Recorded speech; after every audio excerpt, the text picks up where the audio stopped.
Hello witches, and welcome back to A Coven of Two, where we talk witchcraft and activism. You can call me Isha, my pronouns are she, they, and in today's video we're gonna talk about tarot for beginners, very beginners, and we're gonna go through how I got started from literally not knowing what most cards are about, because I mentioned my experience with tarot as a child in the previous video about my experience with Italian folk magic, and that part seemed to find your interest, so let's talk more about that. I'm also quickly mentioning, if you are in the South Wales, Cardiff area, Raven and I are actually going to hold a beginner's tarot workshop at the Capital Centre on the 6th of December. You find all the details linked downstairs, and if you'd like to come along, we'd more than love to have you. Also, quick public service announcement, I've opened a Ko-fi so that if you like what I do here, you can leave a donation there, and one of the options now is that I am trying out readings because it's something that people said that they were interested in. When I started to do it for my friends, some of them were very insistent about even just giving me £1 or something like that, because turns out it's a tradition, especially in Greece, North Africa. You do not get your fortune told without giving something back, basically. So we're starting off very plain from £5 onwards, and then it's donate what you can, and doing that helps me and support what I do here. So if you decide to do so, thank you so very much. So here's what we're going to talk about in this video. First, I'm gonna go over very quickly about my experience with tarot in my childhood, in case you missed the video about Italian folk magic. And then we're going to go through how I deal with a new deck and how do I start using a new deck and all the rituals around it to get it ready and starting to read with it. We'll go into my daily practice and exercises and how I got to learn tarot to a point where I don't need most of the time to consult a reference anymore. We'll go a tiny bit into spreads or the concept of spreads, and then a couple of books that also go into a few different topics. So then if you'd like a specific video about those topics, we can talk about that. So to begin with, this is going to be mainly about my experience with tarot. If you would just like a plain guide for the beginner that tells you about major arcana, the suits, the elements, the correspondences, Aster Perpetua has an amazing video about it, and I think she's also working on a beautiful PDF and basically free book for you, so go check out her video, it's linked down in the description below. If you like tarot flip throughs, just seeing decks, Divination Dragon has an amazing channel for that, I cannot recommend them enough. That being said, as I mentioned in the last video, in my childhood I've been around cartomancers very often. It's something that my mother got very often. A reading, I saw very complex spreads as well. Not much got stuck with me except for a couple of meanings from the Marseille tarot, which is the kind of tarot that is used in Italy, and I talked about that in the previous video. There are cards like the Fool, the Magician, and the Hanged Man that have a slightly different meaning in the Marseille tradition. And actually that extends to other cards as well. The High Priestess would be the Popess or the female Pope, so there are things about that. Technically, there are three kinds of tarot. The Marseille, which is the one mainly used in Italy and I think in continental Europe. The Marseille is based on the first kind of tarot, which is the Visconti Sforza. The second kind of tarot is the Rider-Waite-Smith. It has existed since 1909. Comprises of a lot of symbols and references and correspondences, and has every single card illustrated. So whereas the Marseille has just pips with numbers of staves, pentacles, cups, swords, the Rider-Waite-Smith has every card illustrated with symbology for its meaning. And the third kind is the Thoth Tarot, which is by Aleister Crowley and Lady Frida. I have a deck, I love the art, but I don't quite vibe with it, and it has its own tradition. But today we're mainly talking about Rider-Waite-Smiths, because that's what I practice with currently, in my current practice. As I mentioned before, something that I do, especially when I read for someone else, is asking them to shuffle the cards themselves a bit while they think of their question, and not to cross anything, their arms, their legs, just because it's something that I've always seen done by the cartomancers in Italy. And I think the idea is you do not close off your energy that way, and body language-wise, it actually still makes sense. So whether it's about your energy getting into the cards or your mindset being open and not closed off because you're crossed off, I think that helps. I also knock on my decks 3 times to sort of wake them up and clear the energy as well. When I do reading for others, I just knock. When I do daily reading for myself, I also do visualization for the first 5 minutes, where I first cleanse the deck with sort of white energy.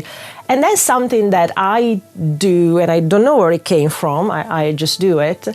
Example. Example.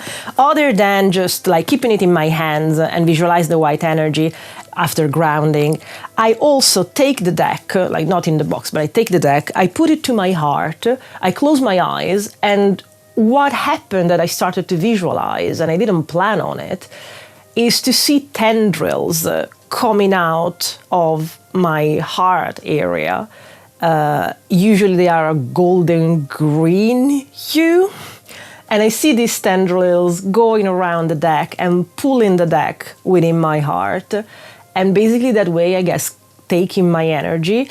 And after a few breaths like that, I then envision the tendrils opening up, the deck coming up outside of me again, and at that point shining with the same color of energy that I had. Fun fact, last summer I went to Glastonbury, and with Raven we did an aura reading, and bizarrely it turns out that most of my aura is green, so I don't know why I was envisioning green of all things, but there you go, that's interesting, isn't it? Something that I also mentioned is that when I do readings for others, I pan the cards out and then I ask people to pick their cards with their left hand. Again, because it's something that I've seen done by cartomancers in Italy, I think that because the left hand is the end of the heart, beside being the receiving end for people that are usually with dominant right hand, I think that that's also the reason why. And so far, so good. Everybody's always very happy with the readings that I give them. So not necessarily because they are always good readings, but because they seem accurate. And I'm always glad to hear. So fun fact, I got my first deck way before even thinking about practicing magic and witchcraft. A couple of years before that, we even considered starting practicing. For, I think, my birthday, Raven got me this deck, which is my first deck, and it's the Queer Witch Tarot deck by Marabi. And I was like, that's so cool, but I don't know what to do with them. And I just kept it there for a year. And I looked around to try and understand what do I do to use one of these. And the idea around the internet was you consecrate it, but not knowing anything about witchcraft and tradition and magic. I was like, but what does that mean? How do I do that? And there were so many different opinions that I just let it sit there and did nothing with it. And then when we started to practice, I was like, it's time to dust that off. It's my deck. I have a deck. Why don't we do divination? And I started to do divination about spells, basically. After doing a spell, when I was still in my circle, I started to do divination for that. So what I did in the end, and what I do with every new deck nowadays, is when I get it, the first thing that I do is actually cleanse it with incense. The incense that I use is the white sage from Satya, the Bangalore version, because there are 2 Satyas. It's a complicated story, and I'm a maniac about this kind of thing. But suffice to say, this is the good quality Satya. And if you'd like to know why, let me know in a comment and I'll make a video specifically about that. I don't use white sage in my practice because it's cultural appropriation and white sage is sort of hand down and almost to extinction. But I still use the incense by Satya, and that's as close as I get. White sage tend to be, or sage in general, I actually use normal culinary sage. I literally buy sage from the shop and I dry it. And this is one of the examples of it. And sage is the bleach of cleansing, from what I understand. There are a lot of other herbs that you can use to just cleanse and protect and remove negative energy. There's rosemary, there's lavender for that. White sage is bleach. it will remove everything. And I've actually read that on Frankie Castaneda's book, Spells for Change, which I know they are Italian-American, so hello, Frankie. So because of that, I don't use white sage in any other form, but I still have incense, so I still use that. Should I be done with this at some point? Because I bought it in bulk. But yeah, at that point, I would just use like supermarket sage, and it's gonna be fine anyway. And that way, it's also not appropriating something for a culture that I'm not part of. I do not completely understand. Smudging is its own practice. This is, at best, is smoke cleansing. That is going to be the topic of another video about problematics in witchcraft, which again is a series. But yeah, what I do is I light incense and I pass every single card. Like first I pass the box. If they have a booklet, I pass the booklet, and then every single card goes through the incense. It takes a bit of time. It's a choice, I understand. But that way, I know that the deck is completely clean and clear afterwards. And then I have two different ways to dedicate and consecrate it. Sometimes for very, very important decks or something that will become a very important deck, I actually, while I've cast a circle, while I'm in it, whether it's specifically for the deck or because I've done a spell and then I have time, I will consecrate it with the 4 elements, which I think it's a very Wicca thing to do.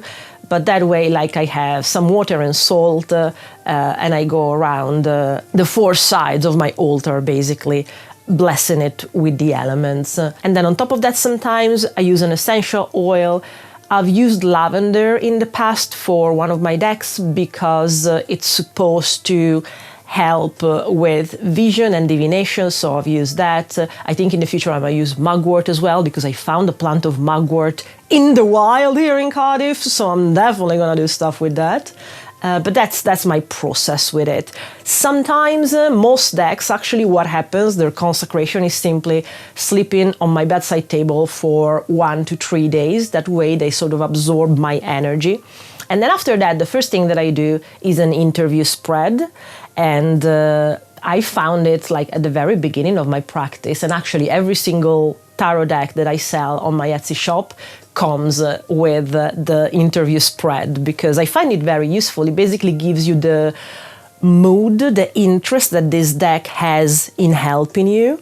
And that is very, very nice and useful to know. And so you can also use different decks for different questions, for different topics. I found it interesting. Honestly, what I found is that more than whatever consecrating it with elements, whatever sleeping next to it, whatever cleaning it with the incense actually does, again, I don't feel energy, so I don't know about that, but whether it has a physical, energetic effect or not, I think it's important to start using a deck with a ritual, with something that you consider a consecration, because in that way, it puts your mindset to it. You believe, you feel that way, you have done an action to manifest your intention of reading and divine with this deck. So I think that the ritual is important for your mindset more than anything else. I have 2 decks that are specifically dedicated to divination with my deities.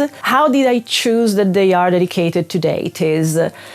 They have the feeling of that deity for me. The first one was the Shadowscape Tarot, and I dedicated that to Venus, Aphrodite, because the colors, the pastels, the delicate drawings and art of Stephanie Poimonlo spoke to me of the same feeling that I had of all the aesthetic that I had around Venus and the altar that I built for her. So what I did for that was every day I burn incense for her.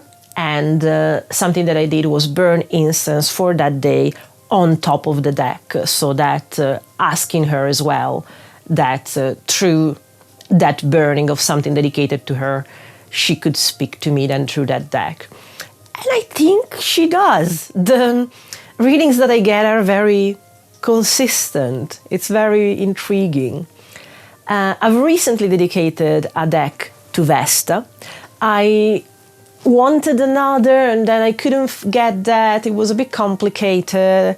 But what I did in the end, I got this deck that I heard about last year, couldn't find, it's an indie deck. Then I miraculously found it on Vinted, grabbed it. It's all art deco, it doesn't have graphic and aesthetic drawings on it, but I love art deco. And it's called the Soul Tarot. And soul means sun, sun is fire. And to me, really felt like then I can dedicate this to her. In that case, for Vesta, I let the deck spend 5 days under the incense, which was a bit bothersome because like the incense kept falling down. But as I mentioned in my video about Vesta, I do very much feel that the number 5 is related to Vesta because the number 5 in Roman numerals was the letter V. And the letter V is the beginning of Vesta. So yeah, to me 5 is related to her. So for 5 days of my burning daily incense, I let the deck be under the incense, and after that I started to read. And I have days where I read specifically to talk to my deities. Vesta is associated to Sunday, so I will do that with her on Sundays, I haven't yet, and for Venus it's Friday. So into rituals and daily practices, something that has really helped me get familiar with tarot.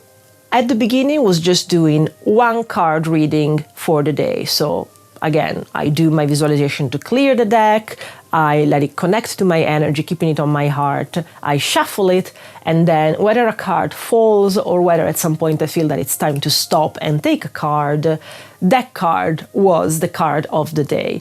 And at the beginning, I always needed to consult a reference to know what it was about. And usually what I used was Labyrinthos. It's a free app, it has the explanation of every card, it's still easy enough, it lets you record your readings there as well, which is useful because it allows you then to see naturally statistics about them, whilst keeping a physical journal wouldn't let me do that. And that kind of gives you an idea of what the trends are. So I find that really useful. I will link it down in the description below. There's for Android, there's for iOS. After that, for like 2-3 months, I started to become familiar with the cards, so I didn't always have to check. That's when I got the feeling that it's not that I memorized them, it's just that after a while you have seen all the cards, and so you get more familiar with them, and that's how you sort of internalize the meanings. After that, then I started to do 3 card readings per day. I started off with thinking, feeling, doing. Nowadays, I do more mood of the day, what should I look out for, what should I enjoy, what should I focus on. And then that's how I read most of the time. I think something really useful if you have a friend to read for, someone to test with, or if you don't, you can read for your cat, you can read for a character from a book, but just to practice. And something to practice that I find interesting and could be very useful, and I definitely will do in the workshop that we're going to do next week, in 2 weeks, is basically the second exercise of Psychic Witch by Matt Oren. Matt suggests that to start believing in yourself and in your psychic ability, for one entire day, you go around telling fortunes to people as if you know and are certain of that. And when he has his students do that between each other, the student that is the querent, the receiver of the fortune, can only confirm things that are right and correct. And that way, that game of make-believe in a way, which is something that children really much do, and usually they are more attuned to their psychic abilities, is indeed something that allows you to believe in yourself and to develop your abilities. So I would definitely recommend, if you have guinea pigs that will help you with that, do that. Like you establish the rule, you only confirm what is right, and that is a confidence building exercise. And if you have no one to do it for, or you're like in the closet as a witch, no worries, do it for your cat. Do it for a cat that you've seen online. Do it for cats. Cats always, but you know what I mean. On the concept of spreads, as I mentioned before, I don't do very complex spreads, but one of the important things that I find, even if you're not putting it in a shape for a spread, as much as I've read that could be important as well, I think it's important to always ask a question to the card. You're not just asking a topic and then putting down 3 cards necessarily, especially at the beginning. It's useful to know what that card is actually referring to, as specific as possible. And something very important that I've seen everywhere about tarot is it's ideal not to ask yes and no questions, because the cards are archetypes, and more than anything, they tell a story. So something useful is to understand how to use your abilities to develop your story. And in that sense, then it's better, and you understand the answer better, if you ask about actions or things you can do, rather than do they like me, will I get the job, if it makes sense. Quickly going into books, and then if you like any of the topics of these books, we can do a video specifically about that. The first one is a reference book. I got it because it's by the same author of Labyrinthos, the app. So it's just called Tarot, and it's by Tina Gong. And it's sort of an expanded version, but it's different from what you actually find on Labyrinthos and the Labyrinthos website. But I like to have it at the beginning just to be more motivated to go through. Like, I'm trying to have all of my library go into digital, because last year, after we got evicted, I got anxiety about having stuff. And also my mother was a hoarder, so regularly I try to declutter, and books were a thing that was adding up a lot. Also, I'm dyslexic, so as much as I like having the physical book, sometimes when I can have the text on a black background, like on Kindle, that really helps. So I'm trying to go digital as much as possible. I got that book at the beginning because having it there physically would motivate me more to go through, but that's, I think, the only book that I have physically on tarot. Another book that it's interesting, has a lot of exercises, is Tarot 101 by Kim Huggins. I hope that I'm saying that correctly. I had a very, very serendipitous experience with Kim, meaning that I met them in a completely out of witchcraft setting and realized afterwards who they were, and I really hope to bump into them again because I fangirled a bit. But anyway, it's very, very nice, and it breaks down things, and it's all about exercises to get more proficient with tarot.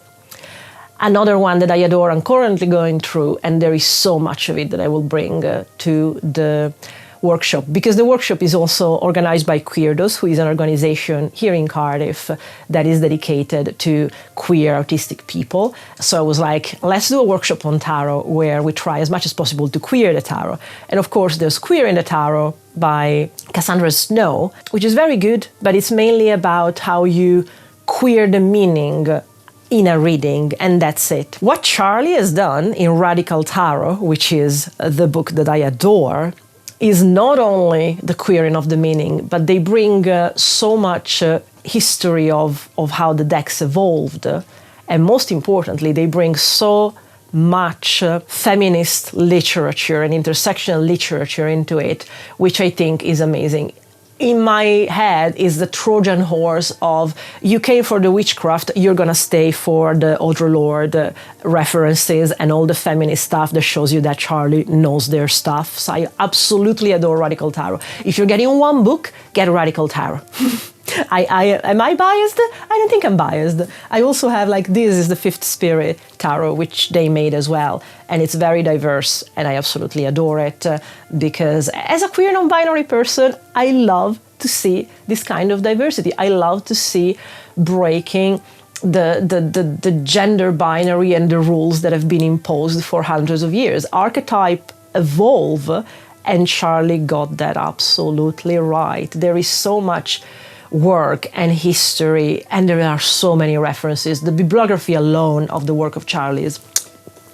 The third part of books is something very specific, and again, if you want a video about this, let's, because I loved it when I discovered it. And it's about birth cards, and the main books that I've read about it are the ones by Mary K. Greer. 3 books, I think, by Mary K. Greer that are actually the same book in different editions. The most current edition is called Archetypal Tarot, but you might have known it as Tarot for Yourself or Who Are You in the Tarot. And basically goes through all this connection between numerology and the letters of your name, There are so many personal cards that you can have in tarot. And it basically helps you read yourself the same way that a birth chart in astrology does. It's really fascinating. And the main couple of cards are your birth cards. And you obtain them by basically adding the numbers of your birth date. And therefore, you reduce them down until it's something lower than 22, which is the number of the major arcana. And because the Fool is number 0, then it actually is considered the number 22. And suffice to say, on that matter, that my birth pair is the Emperor, and my hidden card is Death. And boy, oh boy, if I have trouble with Death being hidden on the side, and if I am good at organizing and controlling, in a way, things.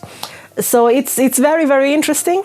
And part of it also came from the tarot deck, the Relative Tarot, which I got last year because accidentally, very quickly, in a still image of a video by the Witch of Wonderlust, Olivia, I saw this card, and it was clearly made with an antique picture, which I adore, that kind of thing. So I made a screenshot of that video, tried to search with Google Lens, and then found out that this was a tarot deck that existed and I could get. So getting it, I did. And what it carries in its booklet, it's not the meanings of tarot as you usually would have. It's actually all the work with birth cards. So much so that every card in the Relative Tarot comes with birth pairs, basically. And it's an amazing deck to do ancestor work with. It is, in fact, the deck that I have dedicated to my ancestor work. And in fact, right now, it lives in my ancestor altar behind my grandparents' picture. And it's wrapped with a veil that my grandmother used to use. So that way her energy is as much around it as possible. And along with that, to close this, there's also Ancestral Tarot by Nancy Henderson. I adore Nancy. I wish that Nancy was my relative. Honestly, I cannot express how much I love her. I have Ancestral Tarot, I have Ancestral Grimoire, I've participated, the only Kickstarter that I've ever participated in is the Kickstarter of the Oracle of Ancestral Magic. So yeah, and I cannot recommend her work enough. And Ancestral Tarot is one of the first books, I think. I got it for Christmas last year. And I'm very slow at reading. I said I'm dyslexic. I managed to devour her book between Christmas and New Year's. At the time, all the tarot decks that I had didn't want me to work with my ancestors. Like there's an exercise at the beginning to try and see which ones of your decks want to work with you. And so, that was interesting at the time. And afterwards, actually, I found Olivia's video, got the Relative Tarot, that worked. When I did the interview spread, the first card that defines the mood of the deck was the Page of Cups, and I was like, yes, feelings, finally. I didn't have a cups-based deck before that, and I was like, yes, finally we can deep dive into feelings. So yeah, if you are interested in ancestral work and birth cards, Mary K. Greer, the Relative Tarot, and Ancestral Tarot are amazing. Let me know if you would like a specific video about that, because it's beautiful. I wanted to do a quick deck tour to close this on, but you've seen some of the decks through the video. I'll make sure that you have shots here and there. And I've realized that as much as I don't consider myself a deck collector, where maybe you have more than 30 decks, you kinda are. So let me know if you would like a video that is just a tour of my decks. And I have impressions about them all. Like the most recent that I got is the Egyptian Art Nouveau Tarot, which is relatively new. And I have a lot of opinions about both the Art Nouveau part and the Egyptian part, because let's never forget, I'm half Egyptian. The world definitely doesn't make me forget it, so I might as well. So like I have criticisms for this as much as I have an absolute adoration and passion for Art Nouveau. I don't know if you've noticed my house, but it's very Alphonse Mucha based, and you haven't seen the half of it. I promise you, like you should see around. But because of that, I have kind of a good knowledge about Art Nouveau style, and yeah, we can talk about things. But this was long enough. Let me know if any of this subject piqued your interest so that it might be worth doing a specific video on that. I know that this video wasn't made based on a poll, but we'll go back doing poll this week, next week, this week because it's Monday, this week. And until then, I hope that we can axe the patriarchy together because there's absolutely need for it. And if you ever thought that the emperor is the example of patriarchy, we're working to break that down too. I mean, look at this. Technically, the emperor is my card, but do I look anything like the patriarchy? I made this, by the way. I did. It's the first thing that I made that I can actually wear. We should talk about crochet magic, shouldn't we? Oh.